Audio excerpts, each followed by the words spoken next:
The door slammed open, and the storm followed three men inside, loud, soaked, and looking for trouble. When one shoved the waitress against the wall, everyone froze. Then came a child's voice, trembling but fearless. "Daddy, please save her." In 3 heartbeats, every plate, every phone, every life in that diner changed forever. Welcome back, family. If you believe real heroes still walk among us, stay tuned. The storm came without warning. Sheets of rain slammed against the old diner's windows, turning the neon lights outside into trembling reflections across the chrome counter. The hum of the jukebox had gone quiet, the kind of silence that holds its breath. Inside, only a handful of people remained. A trucker sipping coffee, a young couple sharing fries, and Tony Rivera, 30 years old, sleeves rolled up, exhaustion in every movement. Beside him sat his 7-year-old daughter Sophie, swinging her legs from the stool, her small hands wrapped around a steaming mug of cocoa. "Daddy," she whispered, her voice almost drowned out by the thunder. "Does the rain ever scare you?" Tony looked up from his coffee. The lightning carved his reflection into the window. Tired eyes, rough stubble. A man who'd lived a dozen lives already. He smiled softly. "Not when you're here." Sophie grinned, cocoa foam on her lip. "You're not scared of anything." Tony chuckled. "That's not true. I'm scared of burnt pancakes." She giggled, and for a moment, the storm outside felt distant, like the world had paused just to let them breathe. Then the door slammed open. Wind tore through the diner, sending napkins flying. 3 men stumbled in, drenched, loud, smelling of liquor and trouble. Their boots hit the tile with purpose. The first, tall and lean with a scar running down his cheek, grinned at the waitress behind the counter. "Evening, sweetheart. Got room for a few thirsty men?" The waitress, Claudia, mid-20s, brown curls tied back, name tag barely hanging, forced a smile. "We're about to close." "Didn't ask that," the scarred man said, grabbing a menu and tossing it aside. His friend, heavier, red-faced, leaned across the counter, knocking over a salt shaker. "She said we're closing? What, too good for customers like us?" A nervous laugh from the trucker at the booth died quick. Everyone felt it. That shift. The kind of danger that doesn't shout. It hums. Claudia tried stepping back, but the third man, younger, jittery, eyes darting, moved behind her, blocking the path. "Come on, sweetheart. Just one drink. One smile." The room froze. Even the storm seemed to listen. Sophie's small hand tugged at Tony's sleeve. "Daddy, what are they doing?" Tony's jaw tightened. "Just stay close, baby." The scarred man reached for Claudia's wrist, dragging her closer. She flinched, knocking over a glass that shattered on the floor. "Let me go!" she cried. "Hey!" someone shouted. The trucker. But he didn't stand. Nobody did. Eyes dropped to coffee cups. Phones stayed face down. And then, that voice, soft, trembling, cutting through everything. "Daddy, please save her." Time stopped. Tony looked at his daughter, eyes wide, filled with something pure. She didn't understand what was about to happen, but she believed in him. That was enough. He stood, slowly, calmly. The scarred man turned, smirking. "Sit down, hero. This ain't your business." Tony's voice came quiet but firm. "Let her go." The man laughed. "You serious? You gonna stop me?" He didn't answer. His eyes had changed. From weary father to something colder, older. Muscle memory flickered awake, and the air shifted. The heavy man moved first, stepping forward with a shove. Tony's hand shot out, grabbed the wrist, twisted. One motion. The man hit the counter with a thud. The younger one lunged. Tony sidestepped, elbow to the ribs, a sweep of the leg. Down. Hard. The scarred one pulled a bottle, swinging wide. Tony ducked. The bottle shattered on metal. He caught the man's arm mid-swing, drove a fist into his chest, then one clean hit to the jaw. 3 seconds. 3 men down. The silence that followed was deafening. Sophie stared, frozen. Claudia backed into the wall, hand over her mouth. The couple in the booth gawked. Someone whispered, Did you see that?" Then came the glow. The first phone lifted, red light blinking. "Yo, he just dropped all 3. I'm recording this." Tony's breath came heavy, shoulders rising and falling. He glanced at Sophie. She wasn't scared. She was in awe. He bent down, voice steady. "It's okay, sweetheart. It's over." Claudia was shaking, tears slipping down her cheek. "Thank you. Thank you so much." Tony nodded once. "You're safe now." Outside, thunder cracked again, rattling the diner windows. But this time, the storm wasn't just outside, it was inside him. The storm he'd buried for years. As Sophie hugged his leg tight, Tony looked around the silent diner, at the phones, the staring faces, the fear, and the judgment already forming in their eyes. He didn't know it yet. But by morning, the world would know his name. And nothing, not the rain, not the silence, not even the past he'd tried to bury, would ever be the same again. The storm was gone by morning. The city was washed clean, but Tony's world had only grown heavier. Golden sunlight crawled across the faded curtains of their small apartment, landing on a kitchen table covered in cereal boxes, crayons, and one half-finished drawing. A stick figure in a cape holding hands with a little girl. Sophie's masterpiece. Tony flipped a pancake onto her plate.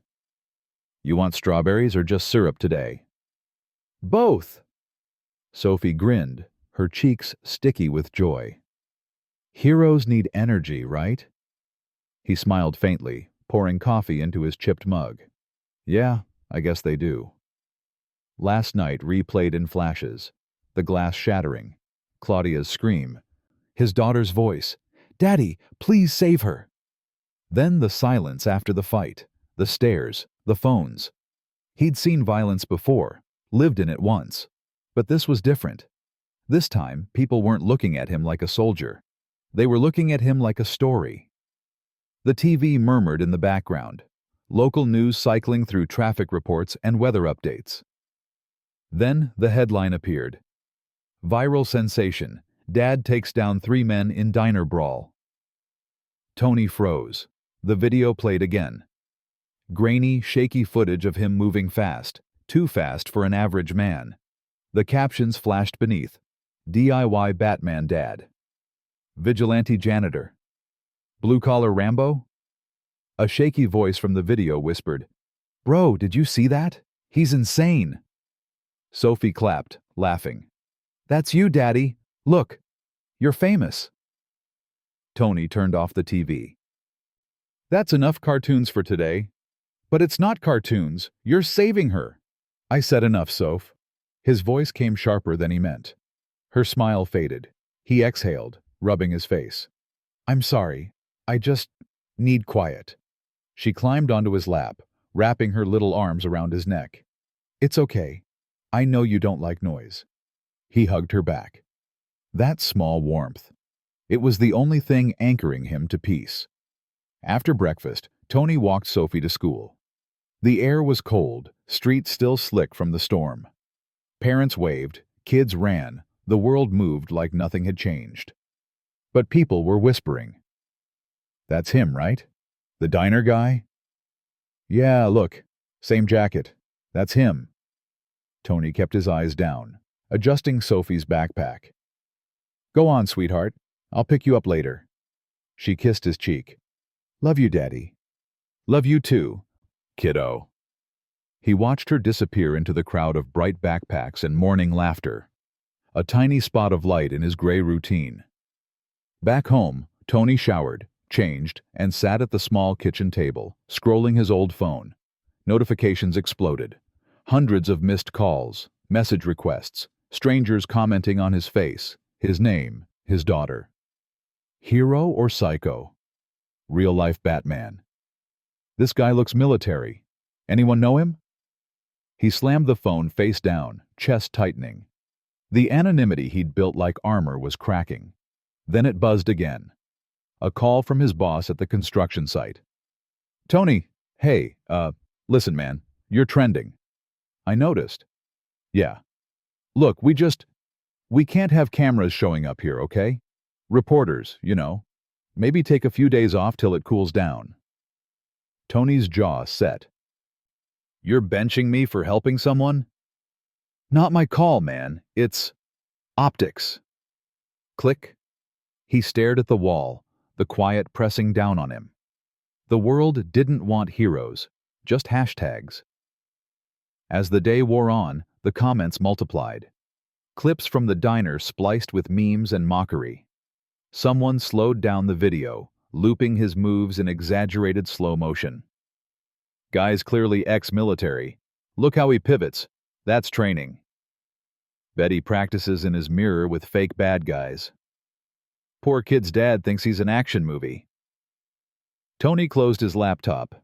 The internet didn't care about truth, just entertainment.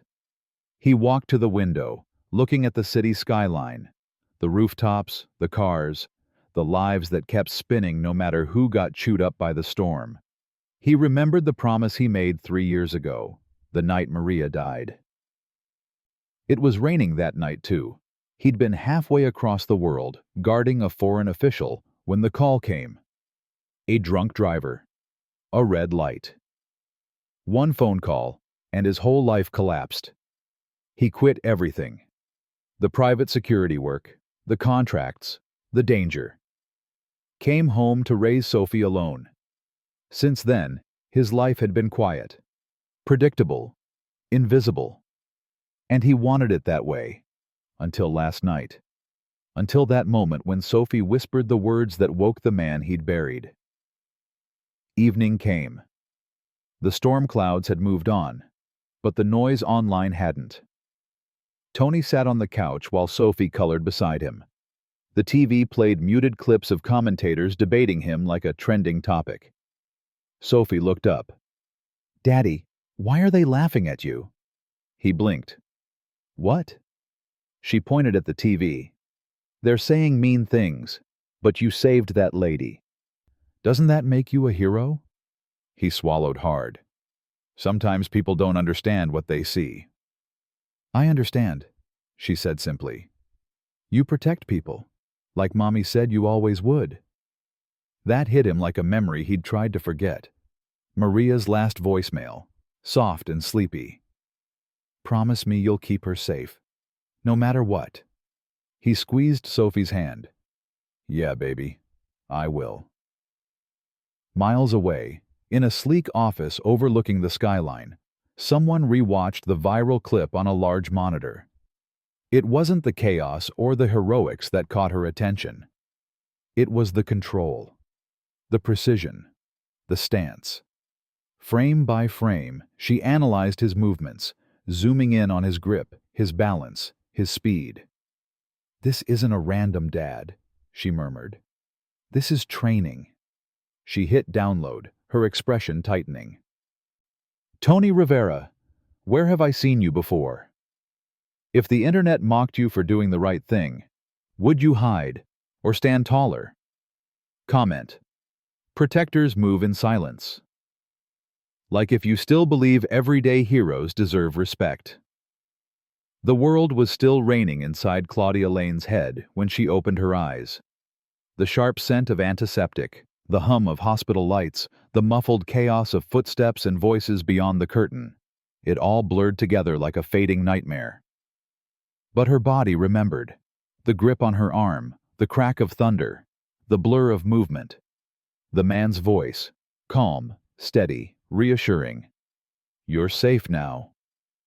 Her throat burned when she tried to speak. Where am I? A nurse appeared with gentle hands. You're at St. Luke's, miss. You're safe. You were lucky. Really lucky. Lucky. The word echoed, hollow. Through the curtain, she could hear reporters shouting questions down the hallway. Miss Lane, can you confirm the identity of your rescuer? Was it true he took down 3 men by himself? Is he connected to Helios Industries? The nurse frowned, closing the curtain tighter. Ignore them. The police will brief the media later. Claudia tried to sit up, wincing at the bruises blooming across her arms. My brother, did he... Already here, a familiar voice interrupted. Richard Lane Jr., tall, immaculate, and visibly shaken, stepped into the room. He was the kind of man whose presence turned heads in boardrooms. But right now, his tie was loose, his eyes red. Claudia, he breathed, crossing the room in 2 steps. God, you scared me. She managed a small smile. I'm okay, Richie. You were almost... He stopped himself, hands trembling as he brushed her hair back. They told me what happened, that some man stopped them.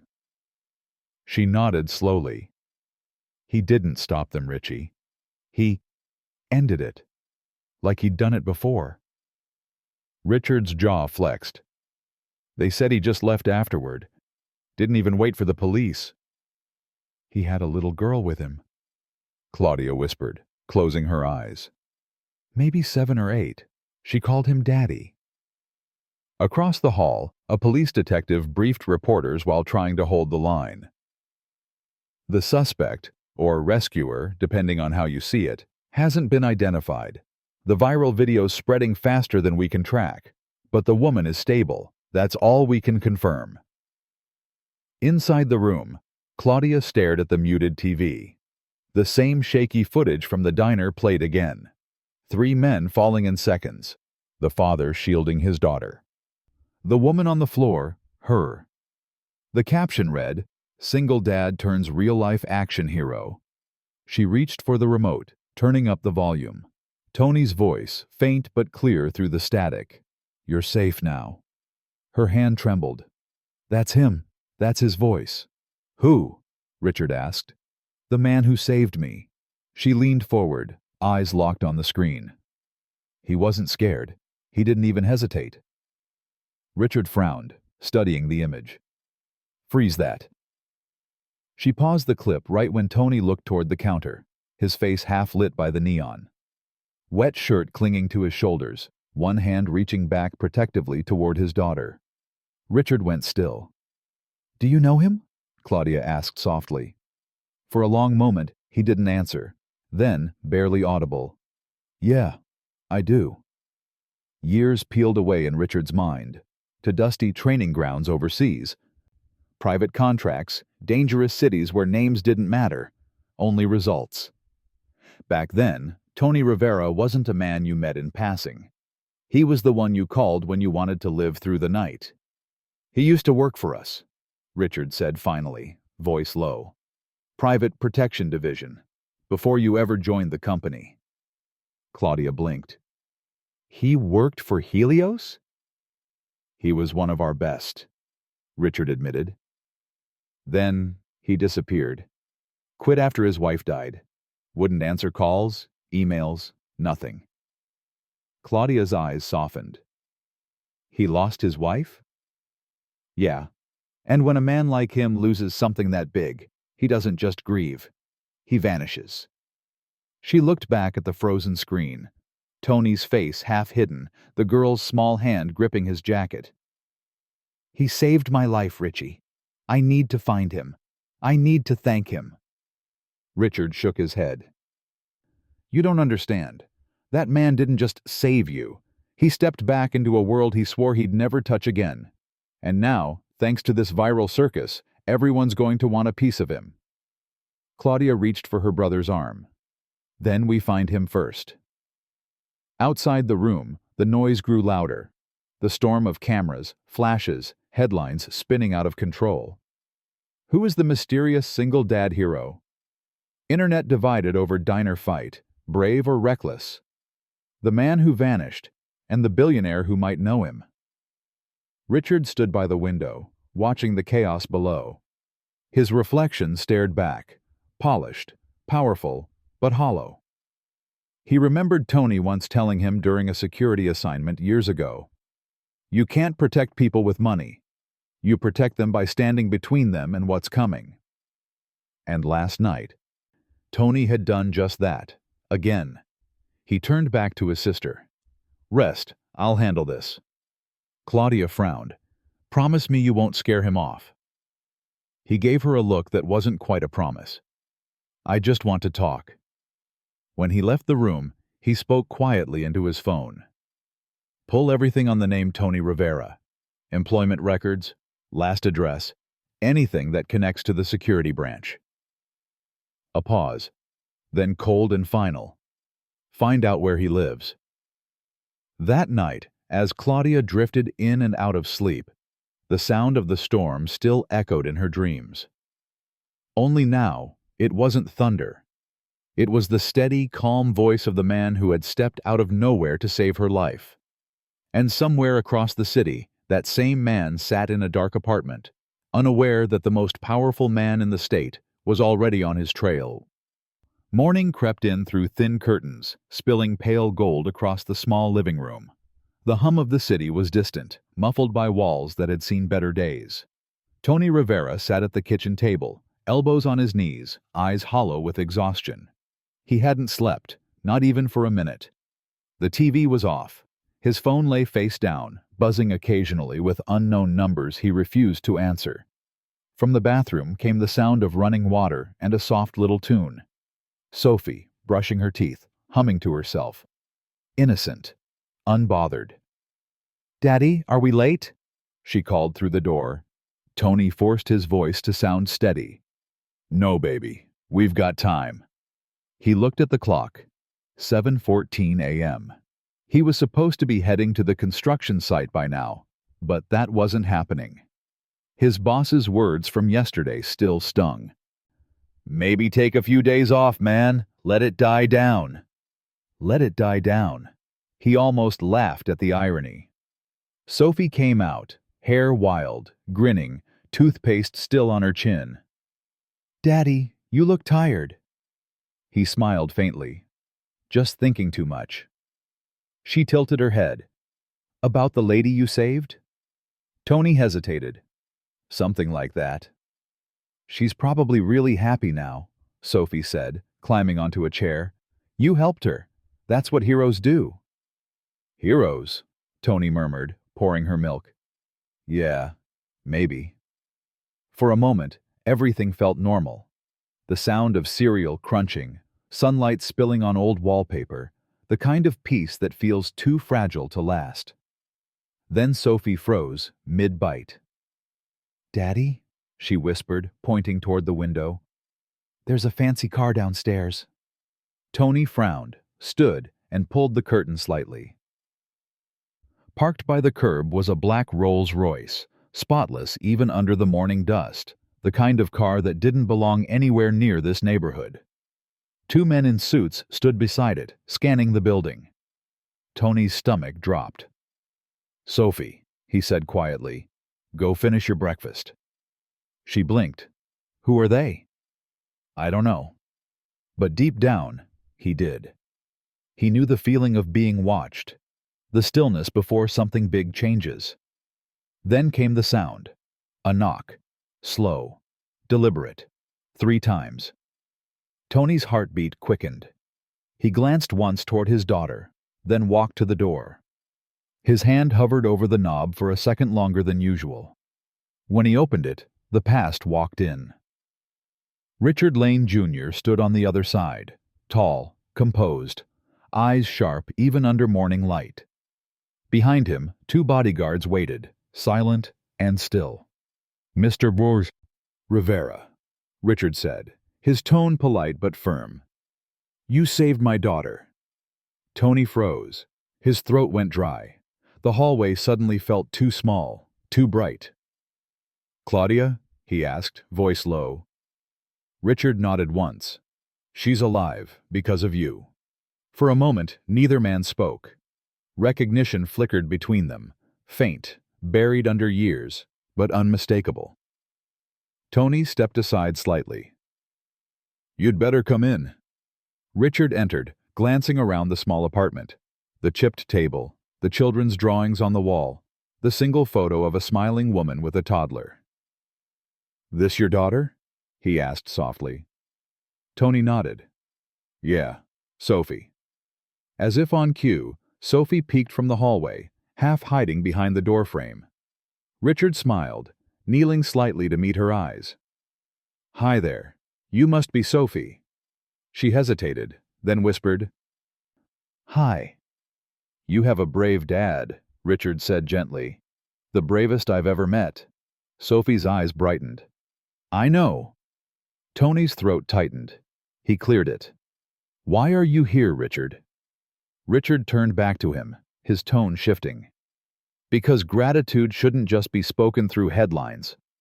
My sister, she hasn't stopped talking about you." Tony looked away. "She doesn't owe me anything." "Maybe not," Richard said, "but I do." Tony's gaze hardened. "You know me?" A pause. Then Richard nodded slowly. "Yes, though I didn't expect to find you here." Tony frowned. "It's been a long time since Helios." That name. It hit like a ghost, dragging with it memories of black SUVs, encrypted radios, late nights in hostile cities. The sound of Maria's laugh, the promise he'd made to her after the funeral. No more guns, no more danger. Just Sophie. Richard exhaled. "You walked away. I respected that. But when I saw the video, I knew it couldn't be anyone else." Tony folded his arms. "That part of my life's over." Richard stepped closer. "You think the world cares about that? You're trending everywhere, Tony. Every news network, every headline. People are calling you a vigilante. Someone will recognize your face, not just from this week, but from before." Tony's jaw tightened. "Then I'll deal with it." "You shouldn't have to," Richard said. "Not alone." Sophie tugged at her father's sleeve. "Daddy, is this man your friend?" Tony glanced at her, his face softening. "He was... once." Richard smiled faintly. "We worked together. Your dad used to protect people like me." Sophie looked up, eyes wide. "You mean he was a superhero before?" Tony chuckled under his breath. "Something like that." Richard's smile faded as he looked around the modest apartment, the second-hand furniture, the soft hum of the fridge. "You've built something good here," he said quietly. "Simple. Peaceful." "That's the point," Tony replied. "I get that," Richard said. "But peace never lasts forever, Tony. Not for men like us." Tony's eyes narrowed. "What do you mean?" "Those men at the diner," Richard said, lowering his voice. "They weren't random. Claudia, she was being watched before it happened. There's more going on than you know. And if someone's willing to target her in public..." Tony shook his head. "I'm not part of that world anymore." Richard studied him for a long moment, then sighed. "Maybe not. But it's coming to your door whether you like it or not." He extended a business card.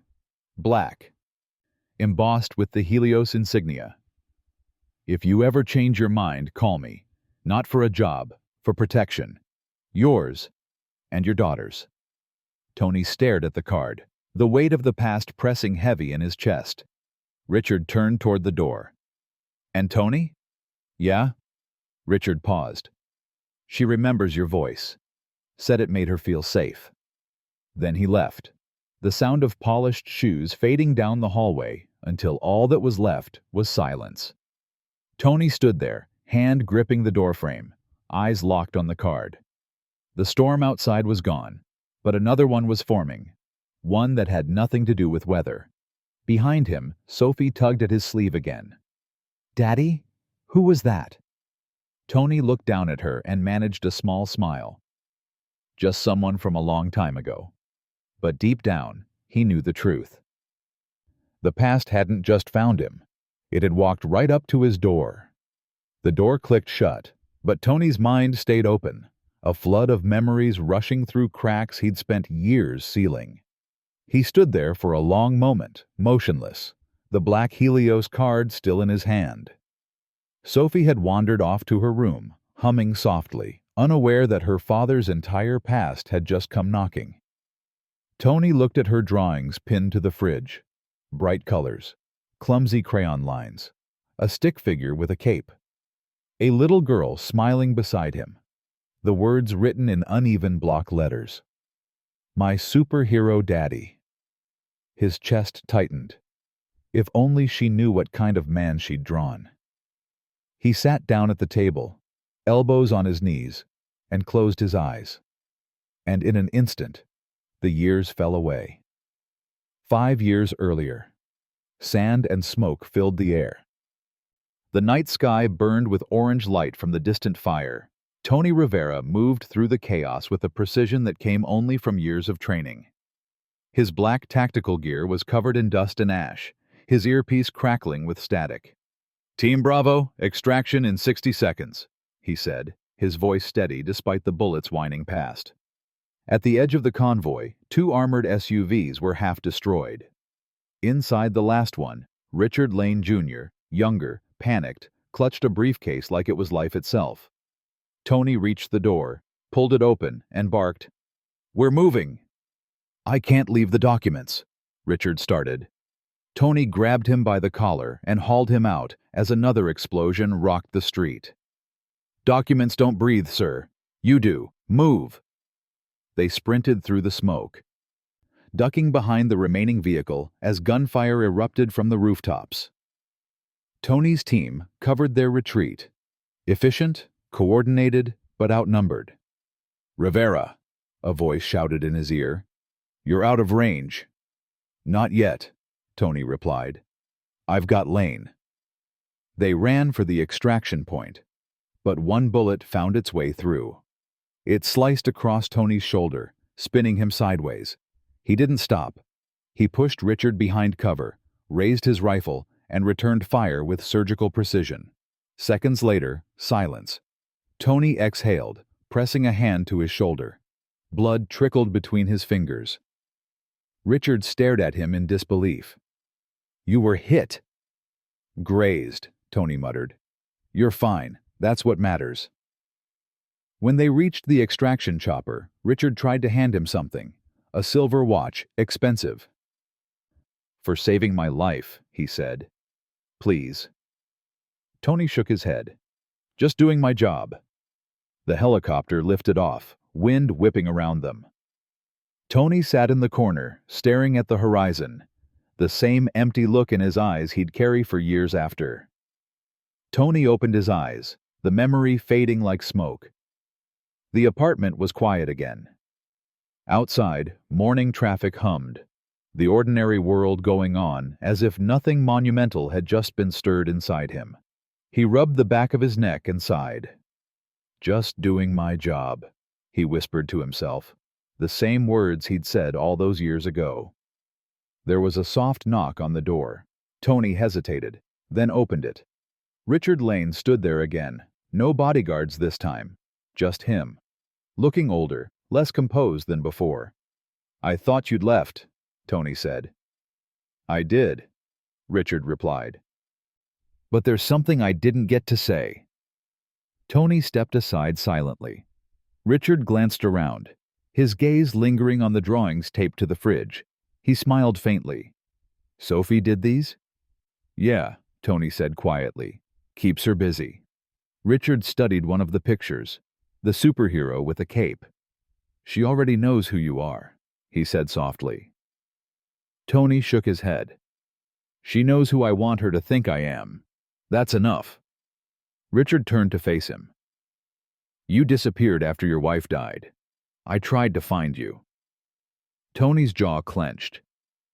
"There was nothing left to find." Richard's voice softened. "She was in the car, wasn't she?" Tony nodded once. "Maria. We were supposed to go to dinner. She left early to pick up Sophie's birthday cake. Wrong place, wrong time. A drunk driver hit her car head-on." He took a deep breath. "After that, I was done. I sold everything, moved here, Got a job that didn't require a gun. I just wanted a normal life. My daughter deserved peace." For a long moment, neither man spoke. The silence between them carried the weight of years, of what was lost, and what still haunted them both. Finally, Richard said quietly, "You didn't just save Claudia, you saved my family twice now, once in a war zone and once in a diner." Tony met his gaze. "Don't make me a symbol, Richard. I'm just a father trying to keep his kids safe." Richard took a step closer. "You can't outrun who you are, Tony. And maybe the world still needs men like you." Tony's expression hardened. "Men like me don't belong in this world anymore." Richard smiled faintly, not unkindly. "Then why did you stand up that night?" Tony didn't answer. Because deep down, he already knew. Richard started toward the door. "You saved my family twice. Don't refuse me a third time when I say this. The world still needs you." Tony's hand gripped the doorframe, knuckles white. He didn't reply. Richard nodded once and left, his footsteps echoing down the hall. When the door clicked shut, Tony looked again at the drawings on the fridge. Bright colors, capes, and stick figure smiles. Sophie's laughter floated from the other room, and for the first time, Tony wasn't sure if the sound comforted him, or reminded him how much he stood to lose. He leaned against the door, eyes closed, whispering to the empty room. Some pasts don't stay buried, do they? The evening came soft and golden, but Tony felt the tension before he even opened the door. A faint knock, cautious, deliberate. When he pulled it open, Claudia Lane stood there, her hair tied back, a nervous smile on her lips. In her hands, a small bouquet of daisies. "These are for Sophie," she said. "She saved me that night too, you know." Her voice, "It made you move." Tony hesitated, then stepped aside. "She's in her room. Come in." The apartment was dimly lit, the air thick with quiet. Sophie peeked out shyly, her face lighting up when she saw Claudia. "You're okay," the little girl beamed. Claudia knelt, handing her the flowers. "Thanks to your dad, and to you." Sophie grinned, hugged her, then ran off to find a vase. When she was gone, Tony poured 2 mugs of tea. "You shouldn't be here," he said softly. "I had to be," Claudia whispered. "There's something you don't know." Her hands shook as she reached into her purse and slid a folded paper across the table. Printed screenshots. Numbers, corporate transfers. The men from the diner, they weren't random. Her voice cracked. "They work for someone inside my father's company." Tony frowned, scanning the pages. "Inside Helios?" She nodded. "I'm part of the finance division. 2 weeks ago I stumbled on encrypted ledgers. Offshore accounts, fake contracts, shell companies moving millions. The money trails lead back to the security branch, the one that used to employ you." Tony's jaw clenched. "They've been laundering funds through Helios protection contracts." Claudia's eyes glistened. "I wasn't supposed to find out. They wanted to scare me, make me back off." He looked up. "They didn't plan to scare you, Claudia. They planned to erase you." Silence. Only the ticking of the wall clock filled the space. Finally, she whispered, "I can't go back there." Tony shook his head. "And you can't stay here." Her voice trembled, but there was steel underneath. "I can't hide either. I won't live running from them." Tony stood, walked to the window, and froze. 2 sets of headlights blinked across the street. Parked cars. No one moving. But he knew surveillance when he saw it. His pulse sharpened. Instincts snapping awake like old scars reopening. He turned off the lamp. "Get down," he whispered. Claudia's breath hitched. "What?" "Someone's watching." He moved fast, closing blinds, checking locks, listening to every creak. The neighborhood suddenly felt too quiet, too deliberate. Sophie peeked from the hallway, clutching her teddy bear. "Daddy?" Tony crouched beside her, his voice steady but urgent. "Pack your things, sweetheart. We're not staying here tonight." Claudia stared at him, realization dawning. This wasn't over. Whoever had come for her at the diner had just found them again. And this time, Tony knew the storm wouldn't pass without a fight. Rain chased them down the highway, blurring headlights into streaks of white and gold. The city faded behind them, swallowed by darkness and distance. Tony's hands gripped the steering wheel tight, his eyes scanning every mirror, every shadow. In the passenger seat, Claudia stared out the window, still trembling from the shock. In the back, Sophie hugged her stuffed bunny, the one thing she managed to grab when Tony told her to pack. "Daddy?" she whispered. Tony's voice was calm, almost too calm. "Yeah, sweetheart? Are we running away?" He paused, eyes fixed on the road ahead. "We're just going somewhere safe for a while." "Because of the bad people?" "Because of the bad people," he said quietly. The wipers beat a steady rhythm against the glass, the sound of tension trying to stay contained. They drove for hours, deeper into the countryside, where the forest swallowed the sky and the only light came from the occasional flicker of lightning. Finally, Tony turned off onto an unmarked dirt road. Gravel crunched beneath the tires. The path wound through trees until a small cabin appeared, old, wooden, hidden beneath a canopy of pine. It looked abandoned, but Tony knew better. "This place," Claudia whispered. "Old safe house," Tony said, shutting off the engine. "Used it years ago with my team. No one knows it exists anymore." He got out, scanned the tree line, then motioned for them to follow. Sophie clung to her bunny, but kept her chin up, her small voice steady. "Daddy, it's cold." Tony smiled faintly, taking her hand. "I know, Bug. We'll get the fire going." Inside, the cabin smelled of dust and rain-soaked wood. Tony moved like a man in muscle memory, checking doors, boards, the corners of windows. He found a lantern, struck a match, and the light filled the room with a warm flicker. Claudia stood near the wall, arms wrapped around herself. "You had this all this time?" Tony shrugged. "Some habits don't die. They just sleep." Sophie sat on the couch, setting her bunny on her lap. "Is the lady okay now?" Claudia smiled faintly. "Thanks to your dad, yes." "She said thank you," Sophie told her father. "That means you did a good job." Tony chuckled softly, ruffling her hair. "Guess so." But inside, his mind was a storm. Who inside Helios had sent those men? And why go after Claudia now, after years of peace? His phone vibrated. The screen lit up with a name he didn't want to see. Richard Lane. He hesitated, then answered. "Where is she?" Richard's voice thundered through the line. "Tony, you took my daughter. Are you insane?" Tony's voice was steady, quiet, but unyielding. "I didn't take her. I'm keeping her alive." "Alive? You think hiding her makes her safe? You have no idea what you're up against."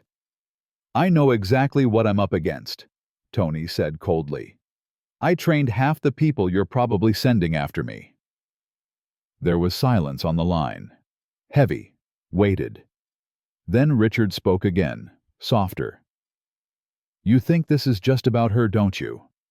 But it's bigger, Tony. Someone inside Helios has been running operations I never signed off on. You're not fighting shadows. You're fighting my company." Tony's grip on the phone tightened. "Then you'd better clean your house, Richard." And he hung up. Outside, the forest was alive with sound. Rain on leaves, wind in the branches, and something else. Footsteps. Faint. Distant. But there. Tony's instincts flared instantly. He reached for the old rifle hidden beneath the floorboards, one of the last remnants of his past life. Claudia froze. "What is it?" He raised a hand for silence, then whispered, "They found us." Sophie gasped softly, clutching her bunny. "Stay with her," Tony ordered Claudia. "Don't move until I say." Then he slipped out the back door, melting into the trees. The forest swallowed him whole, shadows within shadows. A flicker of red light cut through the rain, a laser sight, then another. They were moving in formation, mercenaries. Tony crouched low, studying their pattern. 6 men, maybe 7. They were good, but not good enough. He moved fast, quiet as breath. Set traps. Tripwires using broken branches. Noise diversions with old cans and rocks. Within minutes, the woods were alive with false sounds and confusion. A shout broke the stillness. "Contact left!" Then the crack of gunfire. The forest erupted. Tony's trap sprung. A rigged flare burst behind them, blinding light slicing through darkness. He was already gone by the time they turned. Back at the cabin, Claudia held Sophie close as they listened, the sound of chaos echoing through the trees. "What's happening?" Sophie whispered. Claudia forced a shaky smile. "Your dad's making sure we're safe." Moments later, Tony burst through the door, soaked, breath heavy but controlled. "We have to move, now." Claudia blinked. "Where?" He glanced at Sophie, who was clutching her bunny like armor. "Deeper into the woods.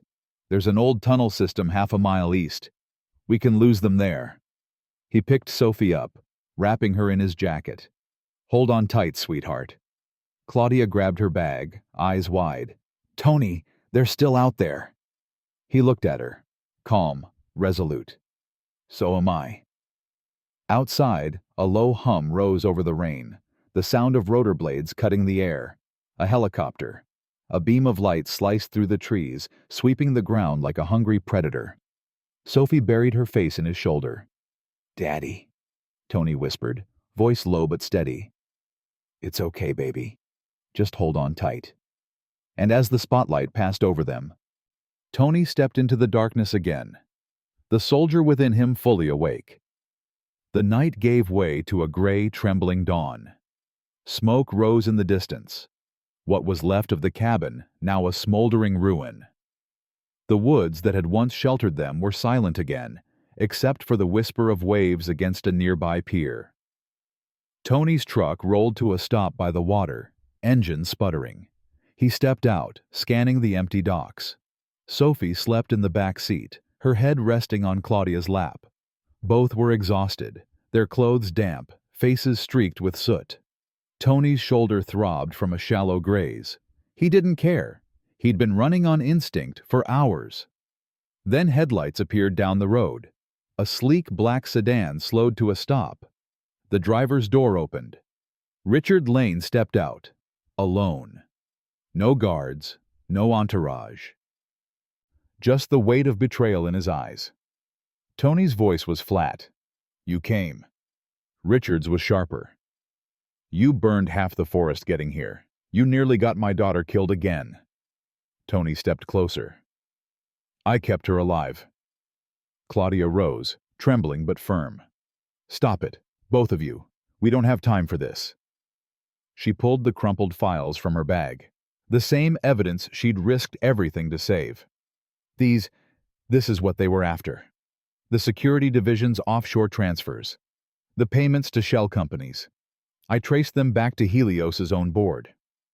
Richard snatched the papers, scanning them, his face paling with every line. No, this can't." Tony's gaze locked on him. "You didn't know, did you?"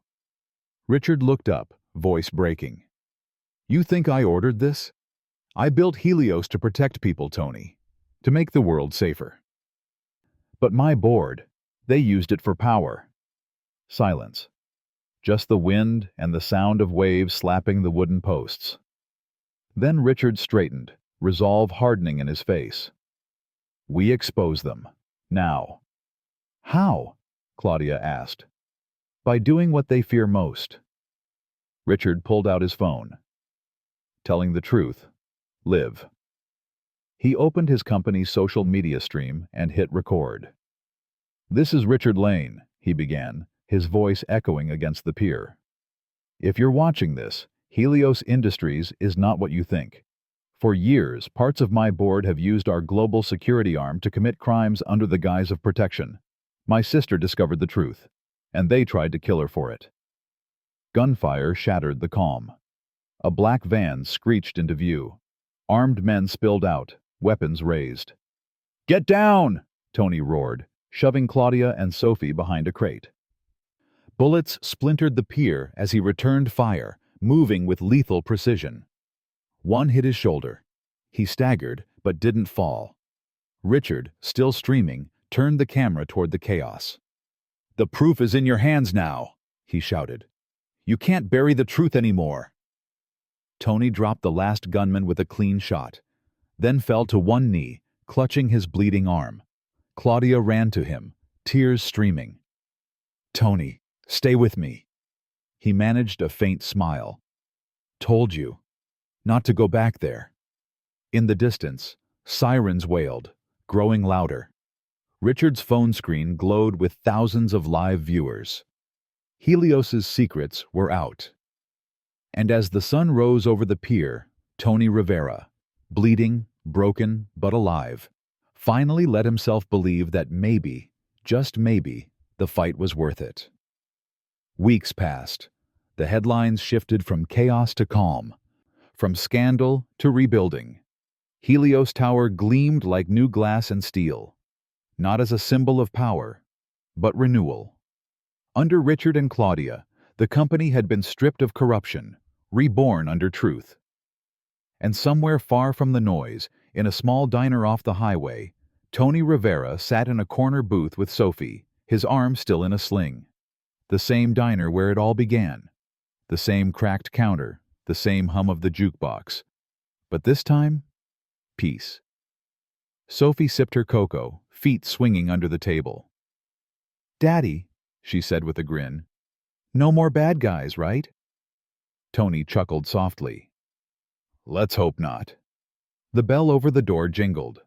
Claudia Lane stepped in, her hair loose, her smile warm. She carried no bodyguards, no fear. Just a small paper bag and a look that said thank you without words. "You never told me," she said, sliding into the seat across from him, "that you make the best hot chocolate in town." Tony smirked. "It's the secret ingredient." "What's that?"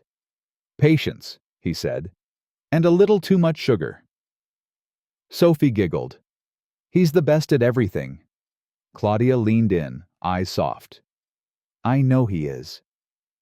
The door opened again, and Richard appeared. Sharp suit, tired eyes, but lighter than before. He approached their booth, hand outstretched. "Mind if I join you for a minute?" Tony nodded. "Long as you're buying."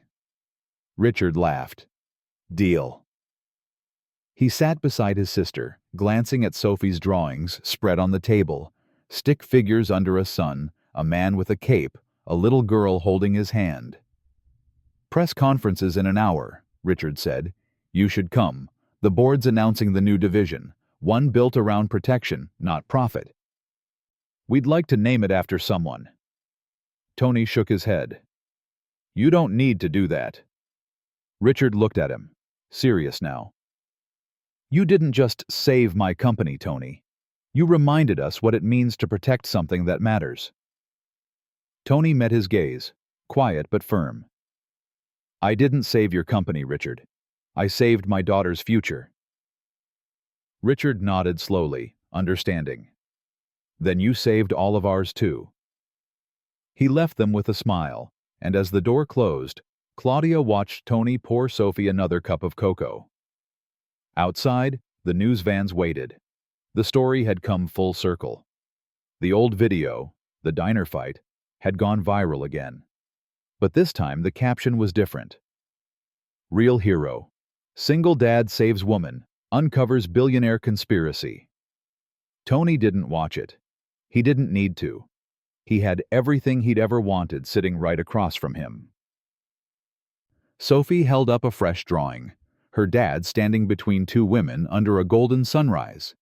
"That's us," she said proudly. "You saved everyone." Tony smiled, brushing her hair back. "No, sweetheart," he said softly. "You saved me first." Outside the diner, the morning light broke through the clouds. Warm, forgiving, new. Because heroes don't always wear uniforms. Some wear the scars of love. If you believe quiet heroes still walk among us, prove it. Like, subscribe, comment. Guardians live among us. Where are you watching from, and what was your favorite moment from the story?